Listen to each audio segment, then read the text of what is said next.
They just kind of appear. Welcome to Final Verdict. I'm Bell. I'm Jamie. I'm Plouffe. And it's Jamie's pick. Hey, it's true.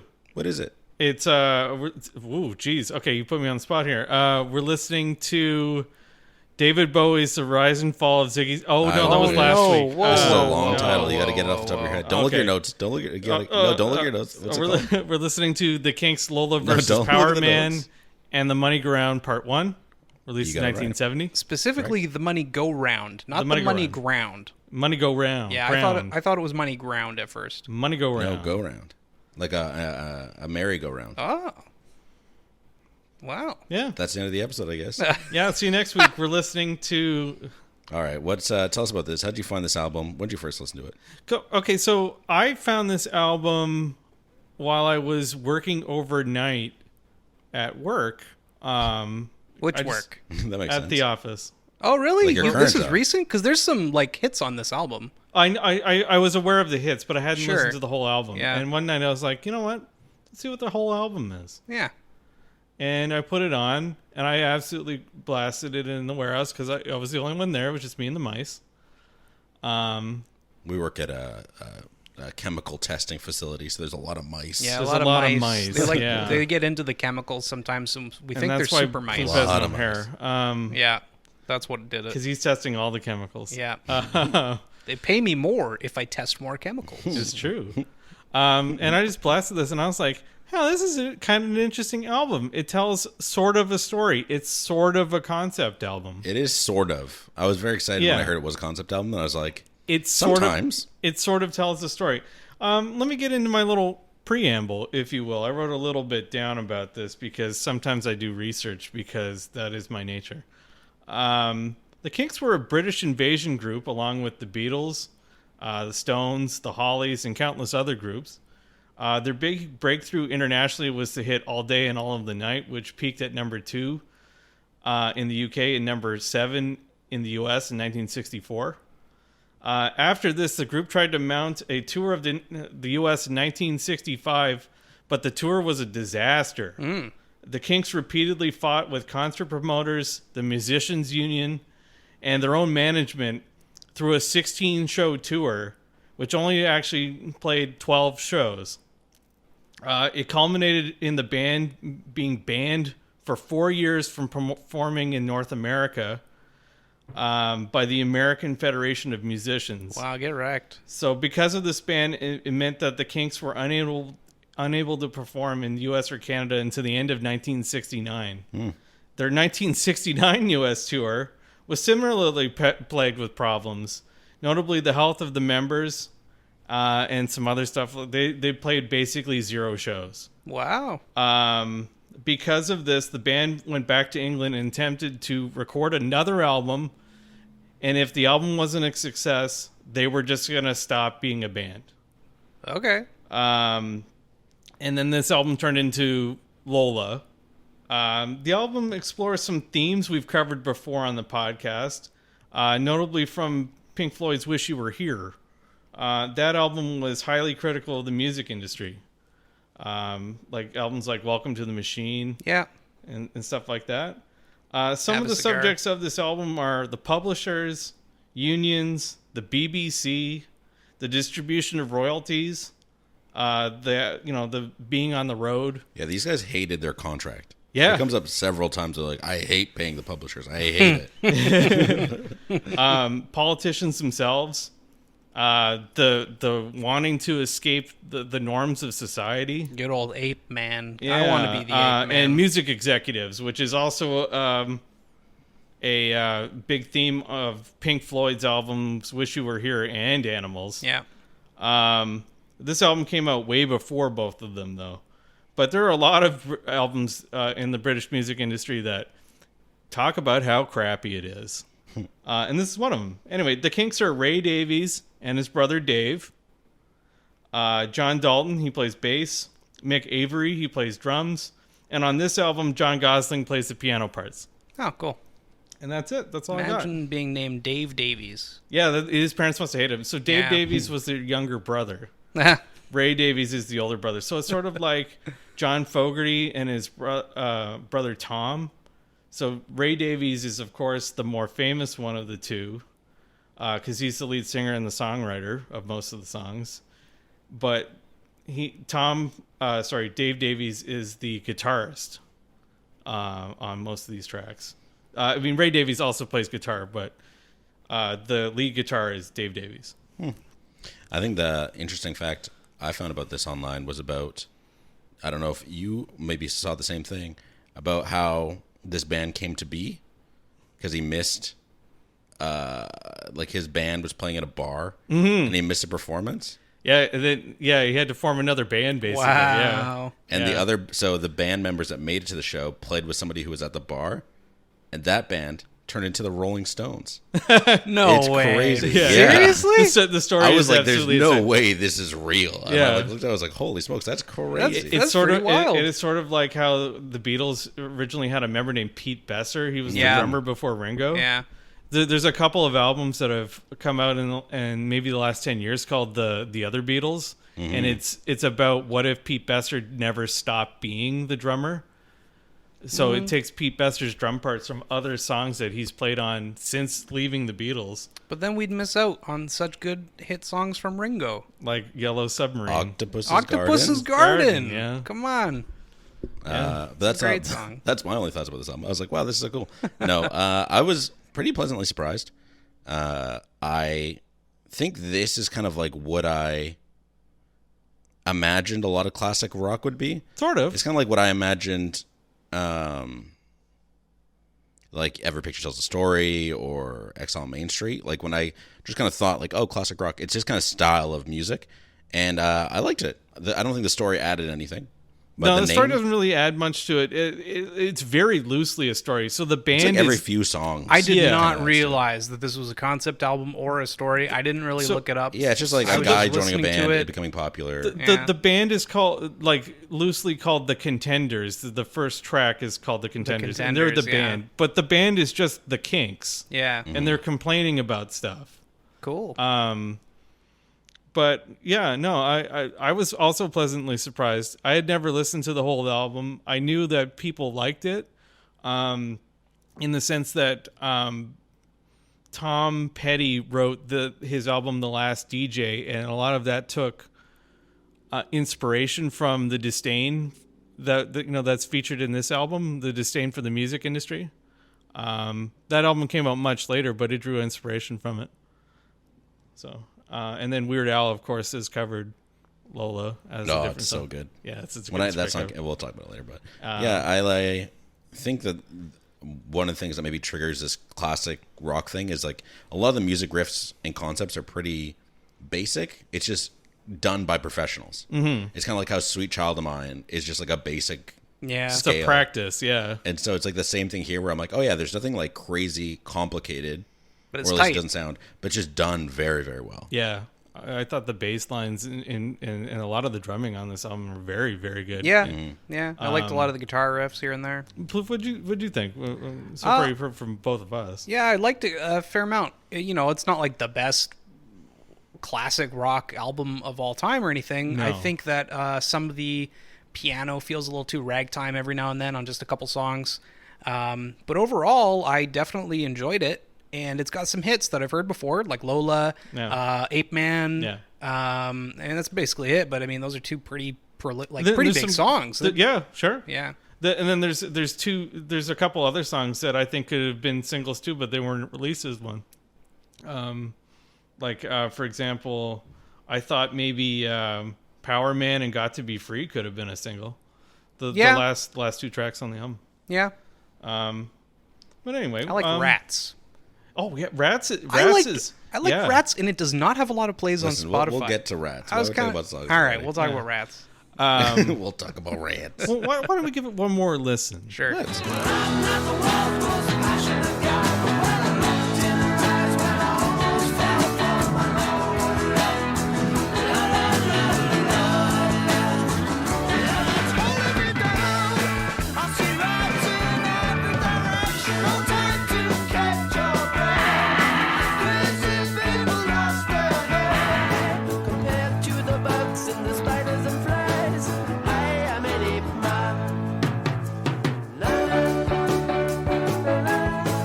The Contenders. Yeah. I thought it was interesting. It's a song about a guy who isn't particularly smart, but he knows he wants to be a musician. Hey, he's got a goal. Yeah. You know? Gotta respect it. Yeah. He straight out says, I ain't smart enough to be a mathematician. I can't be a politician. I'm not going to make roads for a living. I'm going to be a musician. I'm going to make a bunch of money. Yeah, I like the cute folky intro. Yeah. It's fun. It doesn't overstay its welcome. Yeah. And the meat of the song is decent enough. I like the drum beat. I like a little off-kilterness about it. And there's some tasteful harmonica. It's hard to complain. Yeah. Yeah. I like how this is a common theme for this album, but I for just about every one of these songs I wrote, I like how layered the guitars are. Yeah, I agree. There are multiple guitars. The guitars sound rich. If not just the guitars, then I find that they layered everything together really well. Like the piano actually fits pretty nicely. Plays some nice chords. A lot of the time. It fills it out. Yeah, it fills out the sound pretty well. Yeah, I agree with you. Yeah. Yeah. I liked how it starts. I liked how it goes from that quiet intro into this kind of driving bass line and drum beat with some just little cool guitar. Like you said before, like it's not anything overly complicated or technical, but they do it well. It feels fun. Yeah. The riff is somewhat catchy. Yeah, I like the guitar riffs and the breakdown a little over a minute and a half in. Yeah. Yeah, this is kind of short and sweet. It's Yeah, good. the whole album, like I don't think there's a song that's almost too long on the entire album. There's some songs that are under 2 minutes that I think are pretty good. Yeah. But yeah. Belle, did you have any thoughts? No, just pretty much that it's fun and quick and fun intro. I like Strangers though. Yeah. It has a ton of plays on Spotify. Do you know why? No. It's featured in the soundtrack to the Wes Anderson film The Darjeeling Limited. Oh, I love the Darjeeling Limited. Oh. It is one of 2 songs on the album written by Dave Davies. It's about old Dave Davies. Good old Dave That's Davies. gonna crack me up every Jim time. James and Dave James. Davies. Dave wrote this song about a friend he lost to drugs and how the drugs gradually separated them until they were strangers. I like the song. I just kind of wish they'd kept up the energy at the start of the album and saved this one for the second half. That's actually my only major complaint about this one, is it kind of does a big up and down thing a lot, which makes a little sense more for a concept album.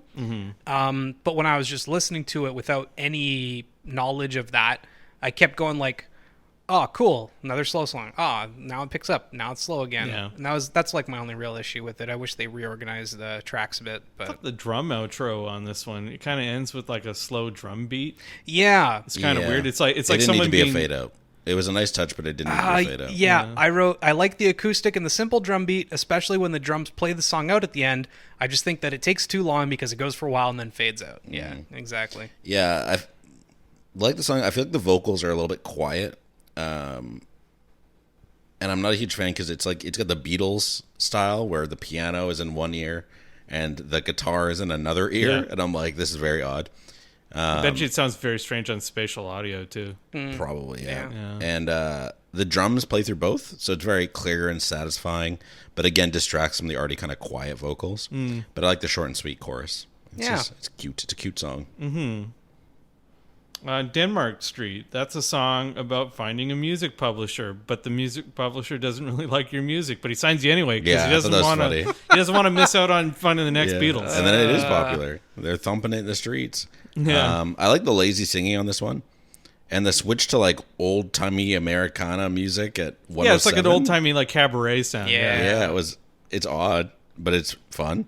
Apparently, it's like a callback to like British music halls, like where like sort of like a cabaret or like Yeah. a I always associate this with like old America. That's funny. yeah.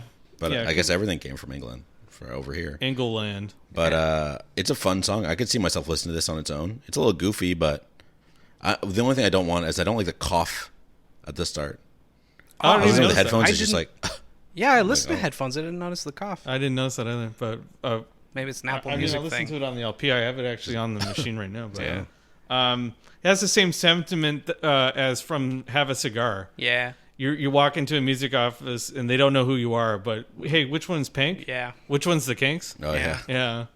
Which of you is kinked? Yeah. Which one of you is kinky? Yeah. I'm not crazy about his singing. I don't know if it was like just the way he's kind of belting it out sometimes. But that was like my only complaint about Denmark Street. I actually wish his singing was a little better on it. I think it has something to do with it. You're trying to sound like the, not the circus leader, but like some guy up on stage being like, you're at the new show. Yeah, sure. Yeah, that kind of thing. Anyway, Get Back in Line. I like this song. I wrote it was kind of like Denmark Street, but better. It's kind of short too. Yeah, it's got more interesting drums. I'm not crazy about the fade out, but it's also not super long. And I thought the guitar was more interesting and the singing was better. Like I would basically just listen to this instead of Denmark Street every time. Sure. Yeah, I wish they crashed the drums instead of fading out. Yeah. I didn't think it made sense. I think it's a good song as well. I like the pacing, the simple instrumentation. It makes it easy to bob along to. And I like how things slow down quite a bit the second time the chorus comes around. Totally. It's almost like that kind of like lack of faith after he's been passed up that first time. Like the second time, it's just like, all right, like I'm waiting. This guy's going to decide if I get to eat today. Like it's it's a little bit more pessimistic, and I like that touch. It's an interesting song concept. The only time I've ever even seen in media like this fisherman in Britain is from like Across the Universe. Yes. Yes, As Jude absolutely. or whatever the main character is works at one or whatever. There's another good one. There's a Marlon Brando movie called On the Waterfront, and he's a stevedore. Stevedore. That's a cool name. What's a stevedore? It's a person who unloads ships. Oh, Like a longshoreman. okay. He's waiting at the docks, and the union foreman just looks at him and goes, "You're not getting work today." Like, and this is like multiple days in a row, and then he finally loses his patience with it. That's very familiar for some reason. I don't think I've seen that movie. Could have been a contender. I don't know. No, wait, no, that's something else. Yeah. That's a different movie. Oh well, you can't see California without Marlon Brando's eyes. But yeah, it used to be common that you had to go down to the union hall if you're going to get work. Yeah. Because the union hall controlled, whatever you were trying to do, being a carpenter or whatever. This is also self-referential to their ban by the musicians union. So the Kinks had been banned so they couldn't eat because they couldn't perform in the United States. What'd they do?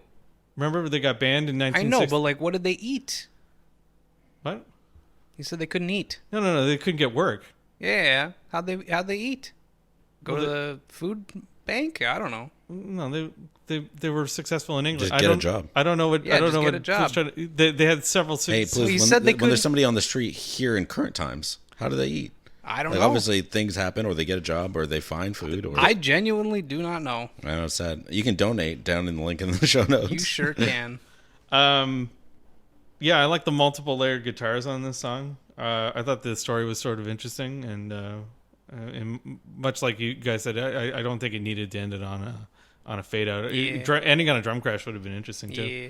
Then we get into Lola. Oh my God! It's the Weird Al Yoda song. It's Yoda. My jaw dropped. It was like listening to "I Love New York," where my jaw just dropped, and I was like, "Oh my God, this is a great song." Because I was like, "It's Yoda," Yeah. which was like my favorite Weird Al song as a kid. Even though I'd never seen Star Wars, I was just like, "This is a catchy song," It's catchy. and this song is still catchy. Yeah. and somehow tasteful.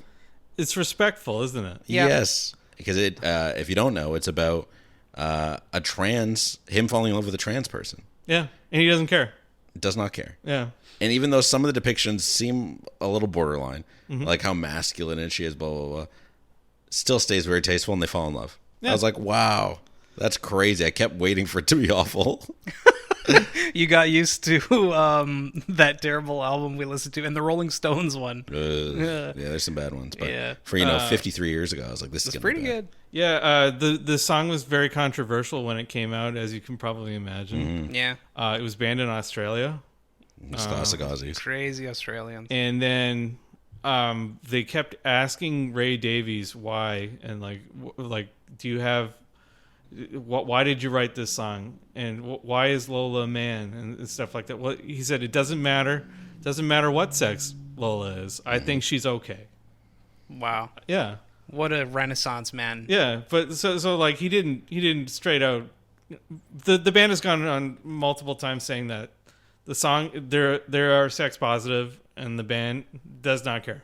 Cool. Yeah. The song went to number 2 in the UK, number 9 in the US, and in Canada it also went to number 2. Yeah, this is, I think, the best song on the album. Sure. It is very, very good. It's the little guitar melody, the doo-doo-doo-doo-doo, Yeah. really catchy. Yeah. It's got an easy to sing chorus, fun guitar licks.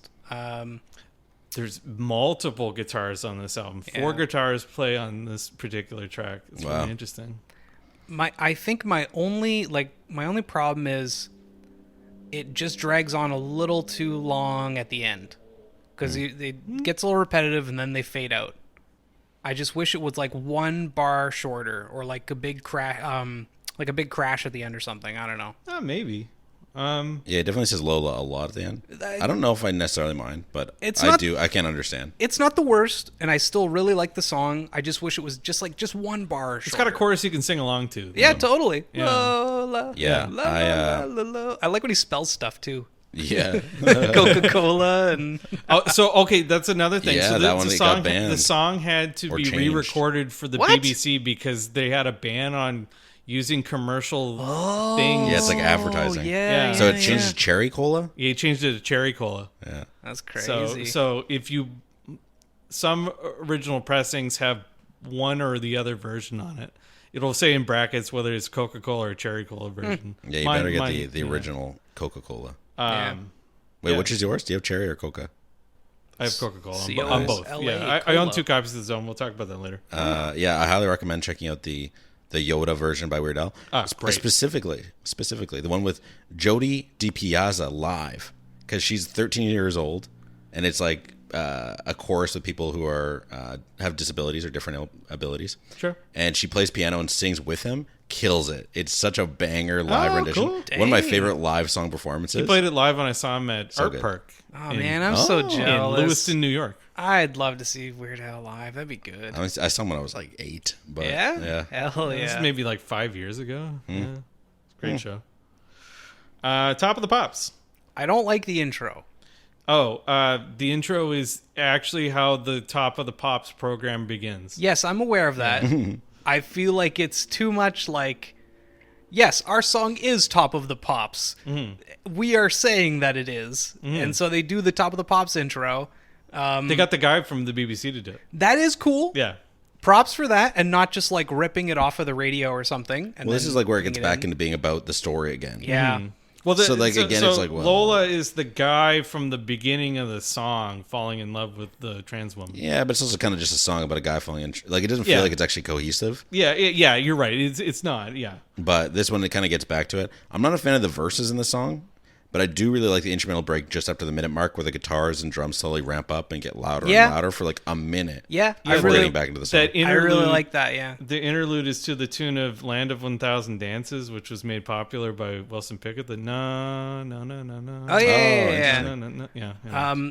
Speaking of that, the main guitar riff sounds like Wild Thing, Oh, yeah. and it drove me Yeah, nuts. you know what's funny? It Because does. the Trogs are another British group. Yeah, and Wild Thing came out like 4 years before this, and I was like, I can't stop singing Wild Thing while listening to So this song. both songs, the riff. So "Land of 1,000 Dances" and "Wild Thing" were Top of the Pops. Oh, hilarious! It's intentional. Okay, Yeah, okay. If it's yeah. intentional, tongue in cheek, whatever, that's fine. Yeah. I like how they reference sort of that they're bigger than Jesus moment. Yeah. I thought that was cool. Yeah, I like the fuzzy guitar solo around Yeah. 2:30. Yeah. It's a good touch. They didn't fade out. No, this is the end of side 1. Oh, interesting. Yeah, Top of the Pops ends, and then the Moneygoround begins the second half. That, the money go around. That money do go round. It explains the chain of custody of royalties. It's funny. Yeah, Yeah, it's funny, but still good. yeah, Because it's hard sometimes to make something that's humor based, but still listenable. 2 minutes long. Thank God. Yeah, I don't like the money go round. I wrote I could do without it. I know this album's from 1970, but I don't like how old timey, almost ragtime it sounds sometimes. Oh, I think I like that. part. Really? Yeah. especially paired with the lead singer's voice. Yeah, I just wasn't a fan, but thankfully, just goofy. Thankfully, Yeah, it it's is goofy, yeah. short. It's goofy about how everyone's taking their money. I get it. Like he has to pay this person who pays this person, and this person gets part of it, but I don't get anything till this person gets paid, and they get this part. I was like, oh. It's not the lyrics I have a problem with. Like, I get it. You the- signed an awful contract. It's the sound. Yeah, of the song. it's great because so the success of this album meant that they could finally get out of this awful contract, and they You signed didn't it. like sue to get out of it or They something? sued to get out of it. So for a while, this album didn't actually have a publisher because they crazy. sued their publisher. And then the success of the album meant that they could sign a better contract with RCA. They were able to build their own music studio, and then the Kinks continued recording until like 1990. I have a lot of Kinks albums now because I went to the auction and then they're like, here's 5 records from the Kinks. I was like, okay. Sure. Anyway, we'll talk about that later. I don't know. I like it. I think it's kind of funny that they break it down. Who's screwing them at that. Any particular moment. It's kind of fun. It's short. This time tomorrow, kind of cool. Yeah, I like it has some really. I like the little. So the solo on that is played on a resonator guitar, like a steel guitar. Oh, yeah, cool. That's why it kind of sounds like a banjo and a guitar at Yeah, the same I time. was wondering that. Yeah. I was wondering as well. Which is funny because I used to play a resonator. Yeah. And yet wasn't able to place it, but I really like it. This is great pacing. I really like the pacing of the song. Yeah. I like the long flight intro that cuts into this quick chorus like right off the bat. Yeah, it's Yeah. like they're back in the USSR, sort of, because Oh, that begins yeah, with the kind plane. of. Yeah, Oh, interesting. anyway. Yeah, and then the verse isn't much slower than the chorus, which is nice. So things just kind of keep moving. Mm-hmm. And then the bridge, which leads into an awesome resonator solo. I really liked it. And the lyrics, I love flying, so the imagery was like really hit me. I was like, man, this is a good song. Yeah, I really like the nice steady piano in the background throughout the whole thing. Yeah. And then it goes suddenly hard around 2:45. Yeah. It's like all of a sudden just really comes at it. It's Yeah. really good. Yeah, John Without- Gosling is a great piano player. Yeah, without like overstating itself or anything. I don't know, it's good. I liked the lead guitar, or no, the vocals. I like the lead vocals and the quieter backing vocals to kind of fill it out. And then a simple but effective guitar. It does And, sort yeah, it of was a good. harmony. Yeah. Yeah. Yeah, I really enjoyed it. Yeah. It is weird because the song has a fade out. It's a fake But fade it out. crashes at the end Yeah. as it's fading out. I was like, what is going on? It's yeah. a weird mix. I wrote good song that has a fake fade out. Yeah. It's like getting quieter and it's like Crash. Yeah. It's like, what? Okay. Sure. A Long Way From Home. It's a nice slower song near the end of the album. I kind of wish it ended the album. Yeah, especially because it's like from the viewpoint of somebody who knows this person who got famous. Yeah. Yeah. It's like, again, a weird place to put this. Yeah. It's forgettable, but it's a decent enough song. It's okay. It's short Yeah. and sweet. Yeah. It's just somebody confronting someone who's out of touch, who's forgotten where they came from. Yeah. Yeah. That I thought is- it was fun. It's not. You're right. It's not the best song on the album, but It's okay. it pads it out. And then Rats. Now that's a kind of fun. Fast, It's just a good name for a song. Yeah. Rants. I really like Rats. I just like I said before, I wish they'd swap the order a bit and put Rats like closer to the start and then some of the slower songs closer to the end. But I think it's really good. It's got a pretty good bass line. It's got good singing. It's got a good chorus. Sure. I don't know why it's like not as well liked, at least on Spotify, because I don't know. This was one of my favorites on the album for sure. Yeah. The intro riff is really good. Yeah. It's a song about politicians. Yeah. Rats. Rats. Yeah, this is a good old fashioned rock song. And the Yeah. dual guitars really complement each other, and the drums are excellent and punchy. I like the quick transition into the chorus as well. Really enjoyed it. Yeah. This is the other song written by Dave Davies on this album. It was the last one he wrote for the Kinks until their 1978 What was the first one? The first one was Strangers. Yeah, I mean, Strangers, Lola, and this song are probably the top 3 for me. Sure. Apeman. Great song. I want to live like an ape man. This is an please. interesting one. If this had one masturbation joke, it would be a Ween song. Like, it's Oh, so yeah. close to being a Ween song. I was like, what is going on? I like the piano intro that plays off the main riff from Rats. And the lyrics, some of the lyrics are relevant today with overpopulation, inflation, and threat of war. I don't want to die in a nuclear war. Yeah, he doesn't want to he talks about pollution, Yeah. overpopulation, Yeah. the traffic in cities and stuff like that. He just wants to escape somewhere where that doesn't bother him anymore. That's kind of what kills me is all this stuff has been talked about for decades. Scientists have been complaining for so long. Look but- at what's going on. The Marvin Gaye album came out the same year. He talks about like how the fish are full of mercury and the sky is full of pollution and stuff like that. It's like, well, if we knew about it in 1970, why don't we deal with it? The ozone layer was like a big deal, and then we kind of fixed it, and then everyone's like, cool, that's enough. We didn't fix it. We stopped damaging it. Sure. No, I thought it was coming back a little bit. It's coming back, but we didn't like heal it. We just made it stop growing. Yeah, because we would have lost the ozone layer by now. Which is pretty key. This song feels a little bit long. I think maybe it's just because it's so goofy that it like keeps your attention pretty solidly the whole thing. It does, especially in the lyrics. And I'm just like, okay, I hear the chorus again. Like, this song is kind of still going. I don't think it's a bad song, though. No, although I will say that faking a Caribbean accent is probably... Oh, yeah. Listen, they won't be transphobic, but racism's still on the table. Maybe it's a reverential Ray Davies accent. Ray Davies has at least acknowledged that faking a Caribbean accent is no longer socially acceptable. Did he actually straight up do that? Yeah, good for him. He's come out and said, hey, it's a great song. I'm glad people like it, but we probably wouldn't do that anymore. Yeah, that's cool. This Apeman is featured in the 1986 film Club Paradise starring Robin Williams, which is set in the Caribbean. It is used heavily in the first episode of the comedy series The Last Man on Earth. Oh, that's where I've heard it. I knew I've heard this in TV or movies somewhere. The song went to number 19 in Canada, number 5 in the UK, number 45 in the US. It was not a major hit in North America. Why didn't it do that well in the States? I'm surprised it charted. This is such a weird song. I like it. It's kind of fun and goofy, though. At a time when like reggae was sort of coming in. I want to live like an ape man. What's his name? Eric Clapton hadn't stolen I Shot the Sheriff yet. Oh, God, he stole so much. Powerman.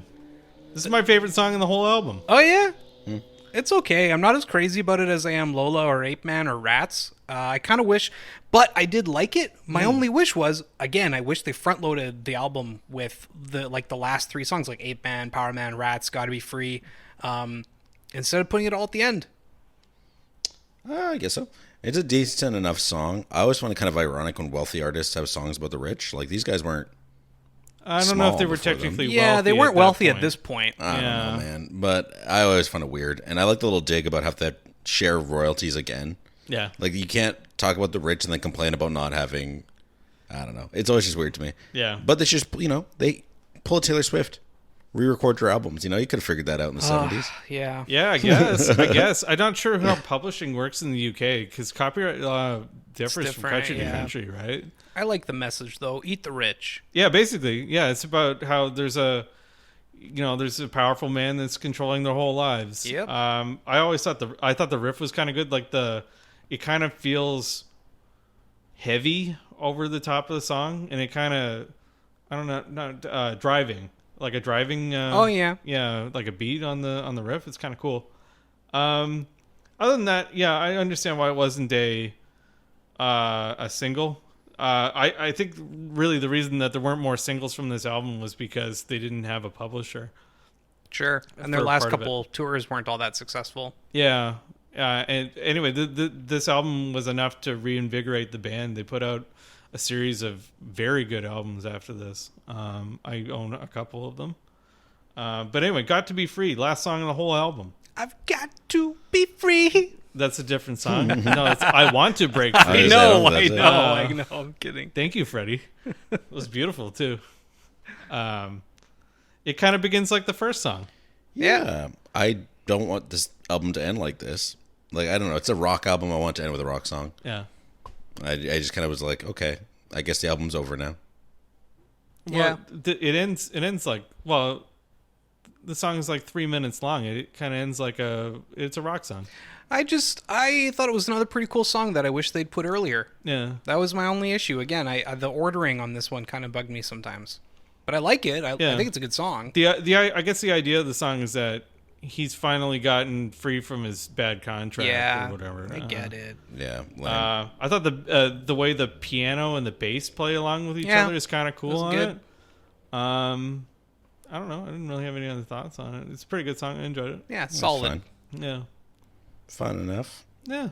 But what about the record itself? Oh, let's talk about the record. You have 2 copies. I own 2 copies. I gotta take the other. Well, he's getting away from his microphone. He doesn't. I have it with him. apologize to the listener at home. One moment, please. All right. Hey, so I own 2 copies of this album. The one in my right hand, you're not here, listener, but these guys are, is the 2021 reissue of the album. It's Cover's cool. Yeah. double gatefold. What's on the front?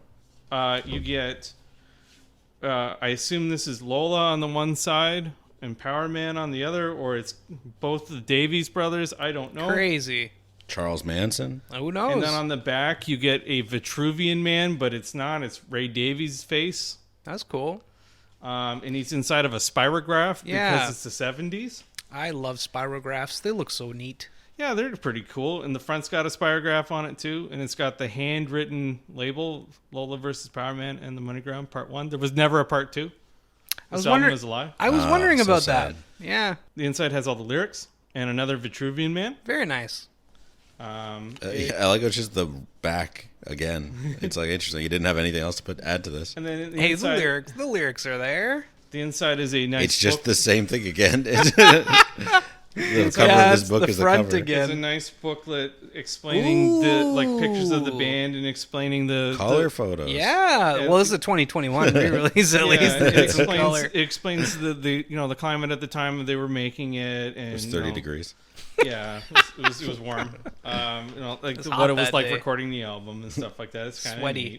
neat. The album has the same label as the original release, so it pretends it's a release from Pi Records, even though it is not. Pi Records hasn't existed in a million years. That's a long time. Except it's on 200-gram vinyl. Yo. It's ultra heavyweight. It is probably one of the best sounding recordings I own. But it is heavy. It is a heavy piece of vinyl. And my original copy is a original like 1970 pressing. It's got the same art style. The only thing different about it is the catalog number in the top left. So the catalog number for this one is a Pi Records one. The other one I think is MCA or whoever released it. And it is much thinner vinyl, but it's still good. It is still good pressing. It did not come with the booklet, of course, but it's got the lyrics in the middle as well. Neat. It sounds pretty cool. It's got a nice warm tone because I think it's been around for a long time. Yeah. I don't listen to this one very often because the other one is a much better recording. But for both of them, I did not pay very much money, so I paid. I got a 4-record lot from the auction that had 4 different Kinks records in it, and I paid $20 for all 4. It's pretty good. So in actuality, I paid $5 for this record. How much was the 2021 repress? The 2021 repress was $24. Yeah, that's good. Yeah, not bad at all. Yeah. So and I think it's a fairly good, decent value because you get the nice gatefold. A lot of them, it's just not a gatefold anymore. So doesn't need to be. There's only one LP. So, how about your thoughts? Ooh. Bill, you go first. I feel like this is what X on Main Street wanted to be. Or what I wanted from X on Main Street. Came out in the same year. Yeah. Wait, did it? No. Yeah, very similar. I think this is 2 years before. Yeah. With an unobtrusive story that sometimes feels a little forgotten. Simple yet diverse rock sounds and a high production value. This is a great album that I definitely recommend checking out. I'm putting it in the 5th spot underneath The Lamb Lies Down on Broadway by Genesis and above Prozac's Hot Show. It was tough to decide whether to put this above Genesis, but The Lamb Lies Down on Broadway is just such a diverse album with some real 10 out of 10 bangers on it. So this album it's in good company, I'm excited to listen to part 2. If they ever put it out. If they ever record it. Yeah, they ever put it out. Yeah. Ray Davies is like in his 70s. He's probably never going to put it out. Well, it's coming Yeah. soon. I liked it. I think it's an 8 out of 10. I liked most of the songs. I just kind of wish the order was a little different. It's some pretty just solid classic rock with a bit of old-timey piano, but since over the half the album isn't like based on that old-timey piano sound, it's fine. I'd be perfectly happy to own this album, mostly for Apeman, Lola, and Rats. But yeah, Rats. I thoroughly enjoyed it.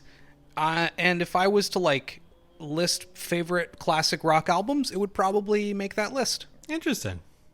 That's interesting. Yeah, I enjoyed it. You know, it's always fascinating. We talk about this often. Is like, what is Bell like about music?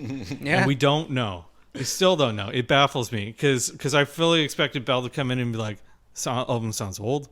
It does. It sounds poo-poo doo-doo. It's what I want old music to sound like. Interesting. That's legit, yeah. Now I gotta find another album that sounds like this album. But different. But different. Anyway, I don't... A little bit more like Genesis, though. Just a little bit. A little bit more? Do you want me to just listen to another Genesis album? No. No more Genesis? Okay. Anyway, this is an album I thoroughly enjoyed. When I listened to it alone in the warehouse, I think the sound of it, like, you know, because it was filling that room. Oh, yeah, really that helped. room is so big, right? Yeah. It Concert hall. Yeah, it sounded interesting to me. I just thought it was so much fun. And that's why I bought the copy of it. It wasn't one that was on my radar before that. And this is like February. Dang. So Yeah, I haven't owned kinda this album recently. for very long. But yeah, I don't know. This is like an 11 out of 13. This is probably one of my favorites from this entire year. Yeah, it's a good record. Yeah, I'm really glad I picked it up. It's just Yeah. one of those ones where I looked at it and I was like, maybe one day I'll listen to this one. But then I did, and I enjoyed it. Nice. So, Plouffe, what are we listening to next week? We are listening to our first ska album, Oh, Streetlight Manifesto. Everything Here goes I numb. am, doing everything Everything I I can. Because I'm a Superman. No. all right. Well, join us next week when we listen to Streetlight Manifesto Because here I am. and not Goldfinger. Bye. Bye.